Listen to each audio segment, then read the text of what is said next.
আজকে দুপুরের মেনুতে ছিল বিরিয়ানি। দেখা যায় সচরাচর সহজে রান্না করা হয় না, তো অনেকদিন পরেই রান্না করলাম। আসসালামু আলাইকুম সবাইকে, কেমন আছেন? সকালে ঘুম থেকে উঠে দেখি বাইরে অনেক রোদ। এখন প্রায় সকাল 7টার মতো বাজে। তো বাইরে আজকে আবহাওয়াটা অনেক ভালো ছিল, তো সকাল সকাল উঠেই ভিডিও শুরু করে দিলাম। তো আমার রুমে অনেক রোদ আসে জানালা দিয়ে, তো জানালাটা পর্দাটা টেনে দিলাম। তো সকাল সকাল ঘুম থেকে উঠে সকালের নাস্তাটা সেরে নিব।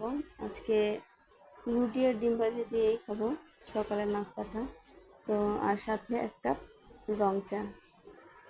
দেখা যায় প্রতিদিনই এক কাপ করে রং চা খাওয়া হয়, একটা অভ্যেস হয়ে গেছে আর কি। তো খাওয়া দাওয়া শেষ করে চলে গেলাম দুপুরে রান্না বান্না জোগাড় করার জন্য।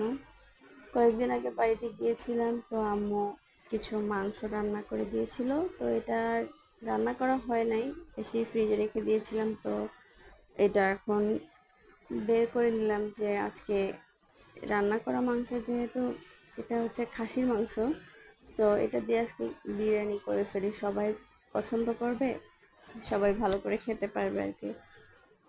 তো আমি এখন এখানে চালটা মেপে নিচ্ছি আর কি। আমি এক এক কেজি থেকে একটু কম চাল নিয়েছিলাম। তো এটা হচ্ছে সিদ্ধ চাল, যেটা দিয়ে আমরা ভাত রান্না করে খাই, আজকে ওইটা দিয়ে রান্না করব। তো আধা ঘন্টার জন্য এটা ভিজিয়ে রেখে দিব আর কি, যাতে ঝরঝরা হয় রান্নাটা। আর এখানে সব মশলা যা যা বিরিয়ানিতে লাগবে আর কি, সেগুলো সব রেডি করে নিয়েছি, যাতে সব কিছু হাতের কাছে থাকে আর কি। তো রান্না করার আগে এভাবে সব রেডি করে হাতের কাছে রাখলে দেখা যায় রান্নাটাও তাড়াতাড়ি হয়ে যায়, গোছানো হয় আর কি। তো এখানে বাদাম বাটা, কিশমিশ বাটা, তারপর জায়ফল, জাত্রিক এগুলা বেটে নিয়েছি। আর মটরটা যেহেতু কাঁচা ছিল না, যার জন্য মানে যেটা ছিল বাসায় ওইটাই রান্না করলাম। তো মাংসটা আনার সময় একটু শুকনো শুকনো করে রান্না করে নিয়ে আসছিলাম, যার কারণে ভাবলাম একটু মশলা দিয়ে ভালো করে কষিয়ে আবার একটু একটু হালকা মাখা মাখা করে রান্না করি, যাতে বিরিয়ানিটা একটু ভালো হয় আর কি। তার জন্য মশলাটা সুন্দর করে কষিয়ে এর মধ্যে পেঁয়াজ রসুন সব কিছুই দিয়েছি, হালকা মরিচ, হলুদ টলুদ দিয়ে এরকম একটু গায়ে গায়ে থাকবে আর কি, মাখা মাখা করে তারপর নামিয়ে নিব। তারপর এখানে আলুটা ভেজে নিচ্ছি, শুধু লবণ দিয়েছি আর কিছুই দেয়নি, শুধু লবণ দিয়েই মানে ভেজে নিব। আর এখানে হচ্ছে চালটা ভিজিয়ে রেখেছিলাম, ওটা ধুয়ে এখন পানি ঝরাতে দিব আর কি। এদিকে আলুটা হয়ে গেছে, পড়ে যাচ্ছিল, যার কারণে কড়াইটা সহই তুলে ফেললাম আর কি। তো এখন আমি এখানে বিরিয়ানিটা বসাবো।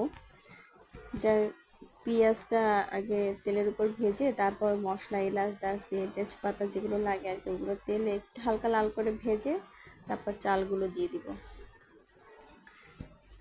ভাতের চাল ভিজিয়ে রেখেছি, তো হয়তো দেখা যায় পানি অল্প লাগবে, অল্পের মধ্যে আর কি সিদ্ধ হয়ে যাবে।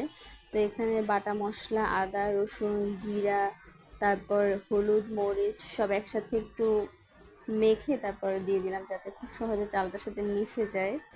তারপর এখানে যে বাদাম বাটা, কিশমিশ বাটা, তারপর জায়ফল জয়ত্রী যেটা বেটেছিলাম ওইটা দিয়ে ভালো করে একটু নাড়াচাড়া করে নিব আর কি।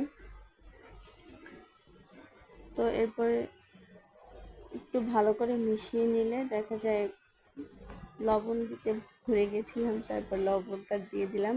এখানে টক দইটা আমি হাতেই করেছি, যেহেতু বাসায় টক দই ছিল না, তার কারণে লবণ সরি লেবু দিয়ে তারপর বানিয়ে নিয়েছি আর কি। আর এখানে পরিমাণ মতো গরম পানি দিয়ে দিয়েছি, আমি আগেই গরম পানি করে রেখেছিলাম। তো ওটা দিয়ে ঢাকনা দিয়ে এই যে পাতিলের ছিদ্রটা বন্ধ করে দিলাম।